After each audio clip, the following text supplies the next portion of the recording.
All right, welcome guys. Happy Friday, as Mr. Mist always says. Thanks for being here again.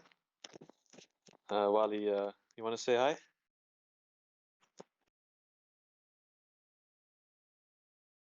Hi, it's Bobby. I'll say hi whilst Wally finds his microphone. Yeah, Wally's getting rugged by his mic right now. What's up, guys?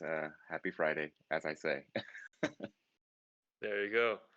All right, so the theme this week is actually we don't have a central theme. We're just going to attempt to offer the community a comprehensive update on the state of the project and briefly go over everything we've been working on and everything that's coming.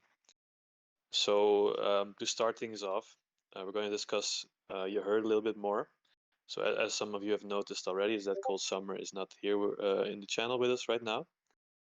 And well, the reason for that is that he's been struggling with combining his demanding real life job with his responsibilities for yAxis and in presenting you heard and also in writing the weekly acts. So he has taken a step back from being actively involved for the time being at this.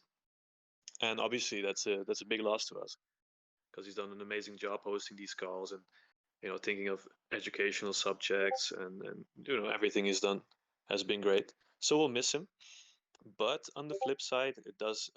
You've already noticed that we've been kind of struggling to think of new subjects, and some of you have also pointed out that might be better to have a reformatted you heard.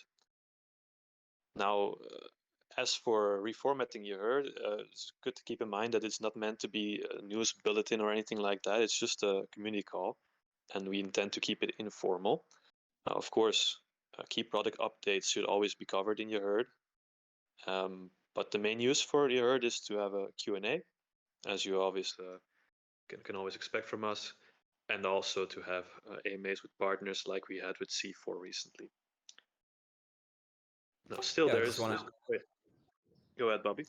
Sorry, man. I was just going to say, yeah, I also just want to add that, of course, Cold Summer will be missed. He put a huge contribution over the last 6 months for things like You Heard, that was like his baby. And I remember being a little bit hesitant myself, like about having to come and do like a weekly podcast kind of thing. But he was quite passionate about doing it, and he was right. I think it's been a great thing for us. So we'll take this opportunity because we were thinking about redoing the You Heard anyway. So we'll take the opportunity to rework things just as A's is describing.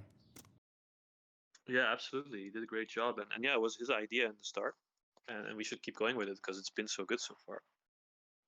So to continue with the topic, there's obviously community demand for formal and structured updates on the project, and I do think there's a place for that, just not in your herd, but instead in the updates we do in a written form.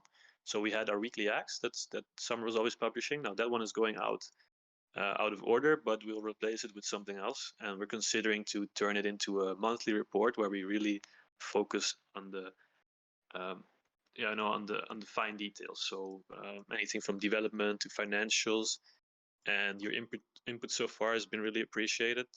Shout out to everyone asking questions. We are, and keep giving us input so we can make work that into something positive, net positive for the project. So much for your heard.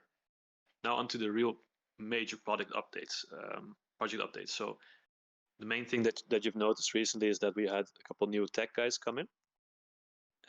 As many of you already know, Transfer and Call and Get Gouda are employed at a major blockchain company, and they have been quite busy with the real life responsibilities as well. So Transfer and Call will take a more passive role following the release of V3, and we are bringing on some new developers to help out. And the three of them so far they are Gaines Goblin, who's working on Solidity. You have Haz, who is working on front end as well as Solidity, and you have Frank Zhu, who is working on strategies. So the Goblin and Haz have been working on resolving findings from the C4 audit, and they've been doing a great job on that. While Frank recently wrote out the convex MIM strategy that's currently being reviewed. And we also have some security researchers. You might have noticed them in the GitHub. It's been quite active, and they're helping us out with fixing issues and also with reviewing that neo-convex MIM strategy. So on the development side, things are definitely looking good. Good progress is being made.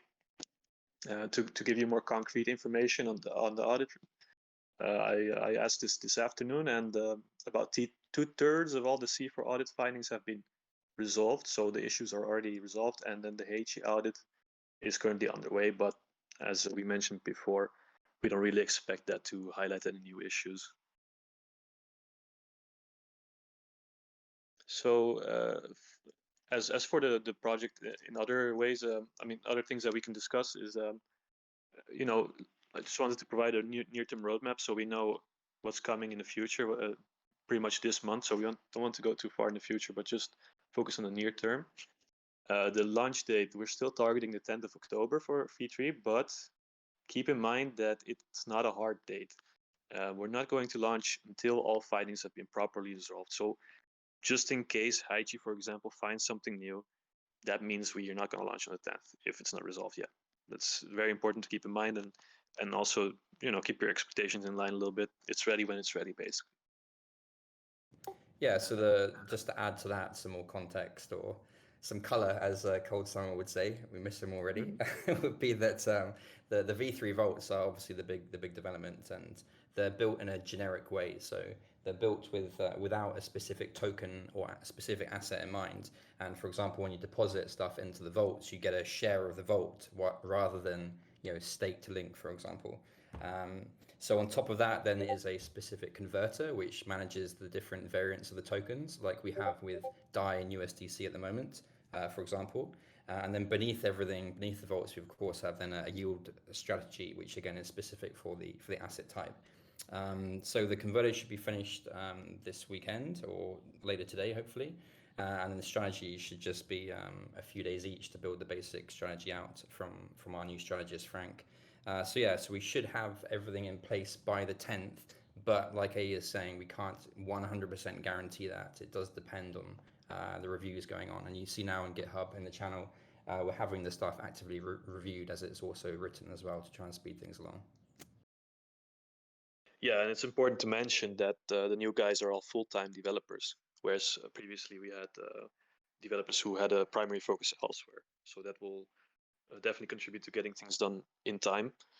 As Bobby mentioned, it would be very quick to rotate around from stablecoins to other assets. But as it currently stands, V3 Vaults will just offer support for stablecoins, and the rest will come afterwards, most likely, unless of course they can be written earlier. But initially, the expectation is that it's going to be for stablecoins. Why? Because there are strategies there that we can already start voting in. Whereas for BTC, ETH, and Link, we still have to write out the strategies, even if they are simple, and then vote them in. So that might take a little bit longer. Another project update of interest, which is something new, I guess, is that we're pursuing an integration with another DeFi project. Now, I would love to reveal more about it, but you know, don't want to set wrong expectations. At the moment, it's kind of dependent on having a smooth launch and having things go well, and you know, getting some stability going, and then we can release more details. But we're in talks with them, and so far it's been promising. Now, I mentioned the voting previously. To give that a little bit more detail, we have to always vote in strategies before we can deploy them. So we have two strategies pending vote right now. The first one, of course, the original convex tree pool written by Aronov, and now secondly the MIM convex strategy written by Frank. So we have at least two yips or just one yip for both going on in October. And there may also be further governance votes this month on the emission schedule or on the integration if we can follow through on that. So a lot of activity. I was just going to add, yeah, I think we're all on the same page that we'd love to add more votes and more community, I guess, voice or registered at least for many different matters. At the moment, we are almost like in a pre-DAO state. I saw someone describe us as, and that's something that going forward, of course, we want to progress as well at the same time. The original vision was supposed to have a fully DAO-directed vote, and that's something that we also need to work on to make sure those things are in place. And that the community is ready basically to take over that. Yeah, absolutely. Like, I mean, the strategies are a must, but we're not necessarily going to vote on every single detail. But the further we move forwards, the more we're going to vote on, and the more control is going to be in the hands of it. And with that, we can move on to the predetermined questions. So Big Papi mentions that we should have some fixed agenda items for your herd. Yeah, and obviously I agree with that. But as I mentioned, the herd should be brief on these more formal items, and we should cover those in a written format like the Medium articles that we have. That's how I feel about it. Then the Tusk asks his signature food-related question of the week. What's your favorite type of food when you're on the road? Now, for me, when I'm on the road, when I'm road tripping, I always like going to fast food restaurants. Just makes me feel comfortable. I don't know about our other guys. What do you think? I love me some fast food, but actually, protein bars. It's super boring. Actually, that's probably my most boring answer. But protein bars for me on the road. For me, it's like this like Mexican food basically. Like I fell in love with a Mexican restaurant or a taco specifically called Senior Taco in Singapore, and they've got like a chain of restaurants there, and that's really good, quick food to have when I'm traveling. And for me, it's just fast food. Yeah, fast food's popular, and protein bars, and probably with a signature worldwide answer, Mr. Worldwide. All right, more serious questions then. Roberto asked, "What's your outlook on the market?" So I think it's not really something I concern myself with as a someone who's helping with the yAxis project, because we kind of have the expectation that we should be resilient to both the bull and the bear market, and we even did a weekly X. I mean, you heard on that number 7. I definitely suggest checking that one out if you want to learn more about how we intend to move through even uncertain market conditions. Although maybe and Bobby has an opinion on that. I was just going to say that I think that the most important thing is that there's still tremendous capital inflow into the space, and that's the major predictor of growth and yields. I think particular platforms that you're farming are always going to go up and down in APY, for example, or dependent, of course, on the project, on the health of the project, as to what APY you'll get. But also, people are starting projects. Even today, people are always starting projects, which has new yield to kind of farm for yourself. So, like I mentioned, the most important thing is that the space in general is growing, and that's the best sign of success for everyone. Yeah, that's a good point. There's still so much capital flowing into the system and not much flowing out. So it's not necessary to get anxious about things. And then we had Abuchino, who asked a series of questions and also referred to Crypto Geek's comments on restructuring your herd. So again, using your herd to give a structured overview of the state of the project is a great idea, but it should be brief and not too formal, and then we'll reserve the full details on the written version for the written version. And I'll go over his questions one by one. He mentioned the guard launch. Wasn't really a question, but he mentioned it. I wanted to mention that guard launch is pretty much off the table because there isn't much time between the resolution of the C4 audit and the eventual resolution of the Haichi audit. And the guard launch was mainly just a thing to get the vaults out earlier to the community. But now there's not really much reason to expend dev resources on that when we can just go forward to the full launch. He asked, where are we regarding the C4 audit? As I mentioned, about 2/3 on the way, as far as all resolved findings go. And he asked about our thoughts on marketing, partnerships, and such. Yeah, I have something to say about that. I think marketing DeFi is very much about getting your name out there, and I believe the best way to do that is through partnerships. So what we know is that the space evolves really quickly, and it's almost impossible to keep up. But even as a DAO, even if you're not an investor, if you're just a DAO, you have to be flexible. You have to follow the hype and keep moving forward. Basically, the integration I mentioned in the intro is one of the ways we want to do that, just to make sure that we don't get left behind. Bobby, feel free to share your thoughts if you have any. Yeah, I mean, the DeFi space has always been, what's the word that's a safer word to use? Like it's always had common team members, for example, like, and even at yAxis, like some of the original multi-sigs last year, and the original community moderators were all from Yearn Finance. Like they're all kind of friends. Do you know what I mean? So a lot of projects are still kind of started like that, and that's the way that communities grow. I think that that's kind of like solidifying. So it's gone from like more kind of casual friendships where people are starting new platforms, and that's like going towards more formal arrangements, such as a feature as a service that we're starting to see. So it's like a new kind of model that people are having, where instead of like poaching someone else's technology, because everyone's building open source components, instead of just forking it and kind of essentially stealing it, people are combining, like different communities are coming together and launching these features as a service or platform as a service model as a way to either monetize or to at least do co-marketing essentially, and working together. So I think that's the best way moving forward for everybody. Still, the strength of DAOs and different projects are definitely lie within the community. And if you can find ways to combine the community and to align incentives between those community members, you're always going to come out with a big positive.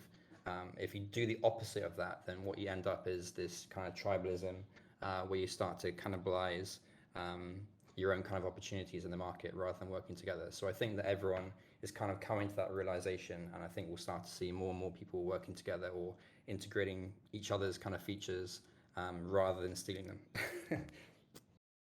Yeah, and if I could Yeah, jump for in there sure. too, if you look at kind of how we've been operating, we've had great success. We've seen the return you get from activating with partners, right?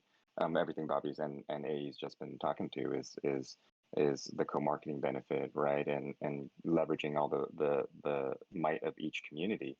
I think it's definitely the way forward, as far as focusing on getting more awareness. Yeah, indeed. And I think also something Bobby mentioned is that DAOs are very powerful, and giving more power to the DAO also means that they're more motivated to work on these things and motivated to grow and connect with other communities. And it's not a zero-sum game after all. So he also asked, once the launch is done, how is the dev team going to be scaled? Will there be future projects to set goals on? Yeah, I think most of what we can share has been shared in the intro. We don't want to really look too far in the future at this point and just take it one step at a time because, yeah, obviously the priority right now is resolving the audit, and then after that, getting all the vaults built out with a decent set of strategies, and then we can move forward and think of other steps. Finally asked, what have you learned or observed from the rest of DeFi recently? Yeah, for me, it's basically the same topic that we just covered. Observing other projects recently over the last few months, Alchemix, Convex, Olympus. I've just noticed that DeFi is not a zero-sum game, and integrations and partnerships are a good way to get attention and get growth and just grow together. Basically, we've seen, for example, Badger and StakeDAO build on top of Convex and accumulate these tokens, get a stake in that project, and have a good relationship with the community. And that's something that we should also be doing. Do you have any other thoughts on that, Bobby? Maybe something you've learned or observed from DeFi recently? Yeah, I mean, again, that's the right thing. Like people have been previously been farming tokens and like dumping the tokens, like harvesting. And we've seen, for example, people getting blacklisted. I think a couple of platforms tried to blacklist Yearn Finance, for example, for dumping the tokens. Yeah. And now that's kind of moved to a model where people are now farming up a stake in the project. So you can, for example, if you have gauges, you can now lock those in and increase or boost the emissions going back to your own platform. So again, it's that same kind of concept of people working together rather than against each other. But yeah, I think overall we've seen people's fortunes come and go very quickly in the space. People that used to think they had kind of like a moat or some kind of defensibility of their platform, we've seen that just isn't the case. There's so many people looking for quick gains that they're very mercenary in their shifting of loyalty to different projects. So you can spin up a new project and be extremely successful with like a $1 billion market cap within just a few months. And you can also go the opposite way. So it's really important for everyone, I think, to keep evolving and adapting so that you stay relevant. And that definitely applies to us. Like we've got to move faster going forward. And that's one reason why we brought on a bunch of new developers so that we can accelerate essentially. Yeah, 100%. You have to keep iterating, and you can't just sit on your ass and hope for the best. It doesn't work like that. So definitely made some good steps here with the new developers, and probably also be adding more, but that kind of depends on who we can find, of course. Final predetermined question was from I Am Dad. When is the V3 emission schedule going to be released? And will the community be involved, or is it just going to be up to the team?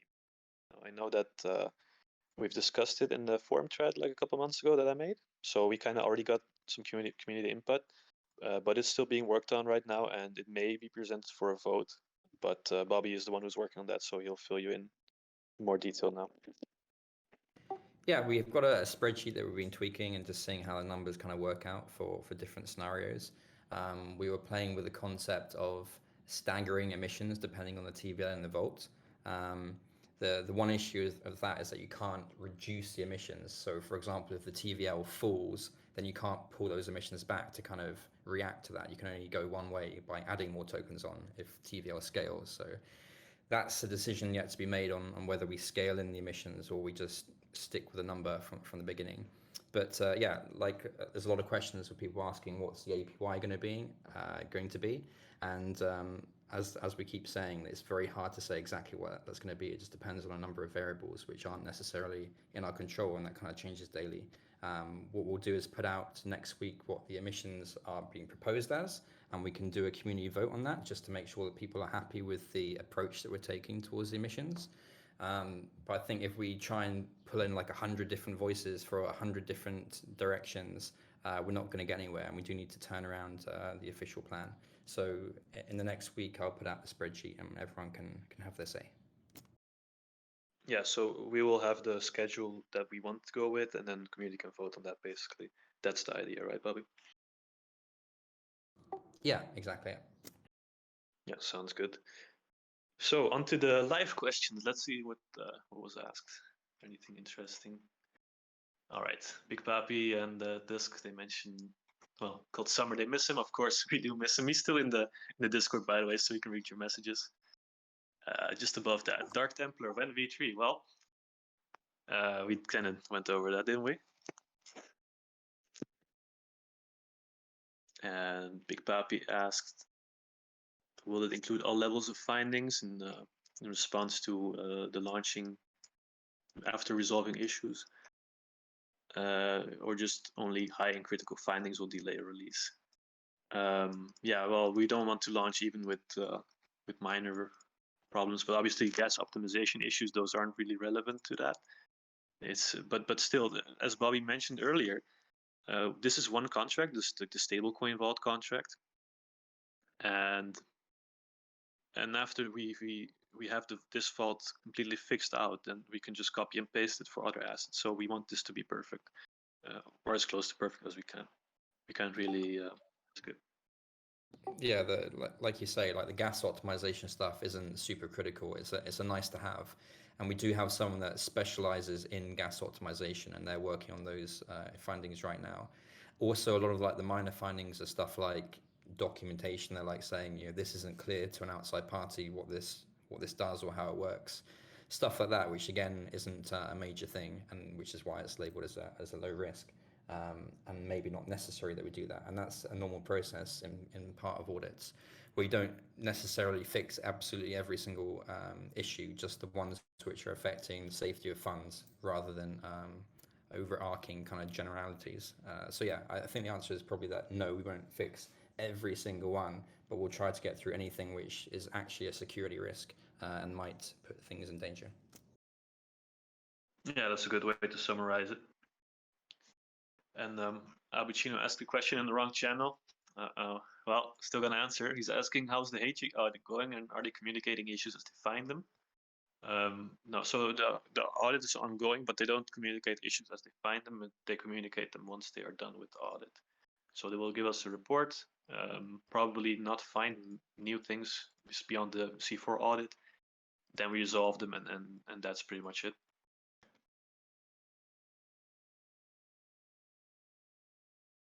Do we have any further questions? I see Abucino still typing. Don't hesitate to ask more questions, guys.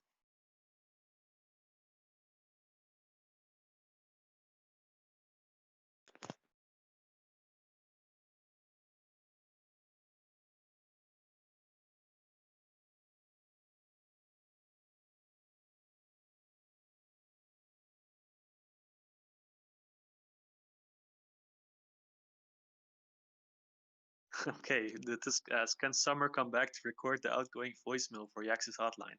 Well, we don't have a hotline, do we? Or you mean the the chat interface on the website? Maybe have some kind of voice bot on there with Summer's voice. Yeah, you can do my outgoing voicemail every once. Hmm. Okay, more serious question, Abuchino. Anyone in DeFi space thinking of tax efficiency regarding harvesting, compounding, etc., or is it too early for that? Honestly, well, I live in the Netherlands, so we don't have any issues like that. We just report our net worth at the first of every year, and then we pay a fixed fee on that, basically. So I have no idea, but maybe the less fortunate people in the in this call can speak up.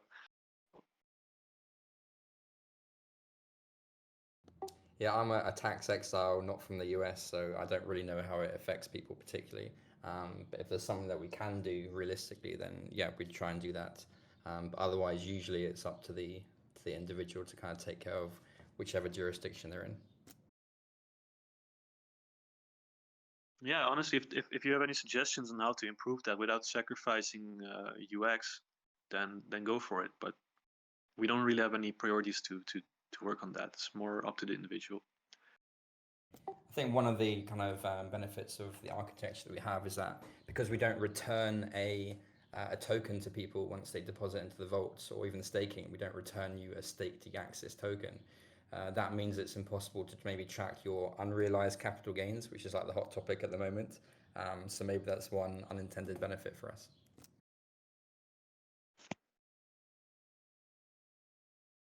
Yeah, maybe. I'm not sure. Well, if you have any thoughts on that, Chino, then for sure write it out in Ideas Hub, and we'll think about it. I don't see any further questions coming in. So again, thanks for tuning in. I hope it was informative, and see you next time. Thanks a lot, everyone. Cheers. Have a good weekend. Thanks, everyone. See you next time. Thanks, guys. Appreciate it.